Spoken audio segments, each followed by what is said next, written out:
Friends, ఈరోజు short hand cutting అనేది చెప్పబోతున్నా. Blouse చూసారు కదా, అలాంటి హ్యాండ్స్, షార్ట్ హ్యాండ్స్ అంటే చాలా చిన్నగా వస్తాయి. సో బ్లౌజ్ని ఈ విధంగా ఫోల్డింగ్ చేసామంటే మనకి ఇక్కడ క్లాత్ కలపవలసి వస్తుంది. ఓకేనా? సో ఈ విధంగా ఇప్పుడు వీడియోలో చూపిస్తున్నట్లు బ్లౌజ్ పీస్ని ఈ విధంగా ఫోల్డింగ్ చేసుకోండి.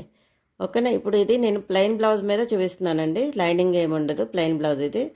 సో ఇప్పుడు ప్లెయిన్ బ్లౌజ్ కాబట్టి దీనికి 1 ఇంచ్ అనేది నేను ఇక్కడ ఖర్చు కోసం అంటే ఫోల్డింగ్ కోసం మార్క్ చేసుకున్నాను. అదే లైనింగ్ బ్లౌజ్ అయితే 1/2 ఇంచ్ సరిపోతుంది మనకి ఫోల్డింగ్కి.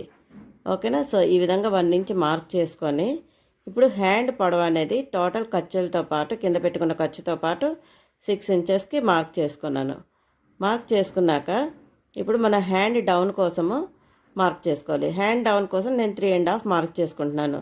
ఎందుకంటే ఇది 34 సైజ్ బ్లౌజ్ కటింగ్ కాబట్టి హ్యాండ్ డౌన్ 3.5 మార్క్ చేసుకోవాలి. అది 30 లోపల ఉంటే మనకి 29, 30 అలా ఉంటే అలాంటి వాళ్ళు 3 పెట్టుకోండి. సో నేను ఇది 34 కాబట్టి 3.5 మార్క్ చేసుకొని అక్కడ స్కేల్ సహాయంతో ఈ విధంగా మార్క్ చేసేసుకున్నాను. ఇప్పుడు మనకి కింద హ్యాండ్ లూజ్ ఉంటుంది కదా, ఆ లూజ్ కోసం 6 ఇంచెస్ దాకా మార్క్ చేసుకున్నాను. తర్వాత చంక లూజు 7.5 మార్క్ చేసుకున్నాను.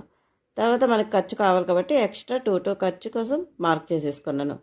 తర్వాత ఇక్కడ హ్యాండ్ షేప్ ఇవ్వడానికి స్టార్టింగ్ పాయింట్ నుండి 1 ఇంచ్ మార్క్ చేసుకొని మనం కింద పెట్టుకున్నాం కదా హ్యాండ్ డౌన్ 3.5 అక్కడ వరకు హ్యాండ్ షేప్ అనేది ఈ విధంగా ఇచ్చేసాను.